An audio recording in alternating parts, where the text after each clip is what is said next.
আজ আমি আপনাদেরকে আরেকটি নতুন রেসিপি তৈরি করে দেখাবো। তা হলো আমড়া দিয়ে কিভাবে ভর্তা বানানো যায়। তাই আমি কয়েকটা আমড়া নিয়ে নিয়েছি এবং খোসা ছেড়ে নিয়েছি কুচি কুচি করে কেটে। এই আমড়াগুলো এখন আমি ভর্তা বানাবো। সাথে নিয়ে নিচ্ছি তেঁতুল, নিয়ে নিচ্ছি ভাজা মরিচ, দিয়ে দিলাম আমি স্বাদ মতো নুন, দিয়ে দিলাম চিনি। এখন আমি একসাথে মিক্স করে নিব, ভেঙে নিব। সাথে নিয়ে নিচ্ছি পাতাগুলো, লেবুর পাতা, দিয়ে দিলাম মরিচের গুঁড়া। এখন মিক্স করে নিব ভালো করে। এখন লেবুর পাতাগুলো দিয়ে দিব, লেবুর একটা ঘ্রাণ আসবে। আপনারা চাইলে লেবুর রসও দিতে পারেন। দিয়ে দিলাম তেঁতুলগুলো, ভালো করে মেখে নিলাম। এখন আমড়াগুলো দিয়ে দিব।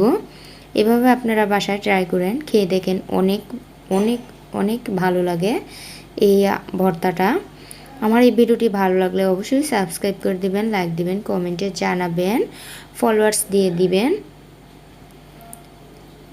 অনেক স্বাদ ভালো লাগে, মুখে লেগেই থাকে, খেতেই ভালো লাগে। আল্লাহ হাফেজ।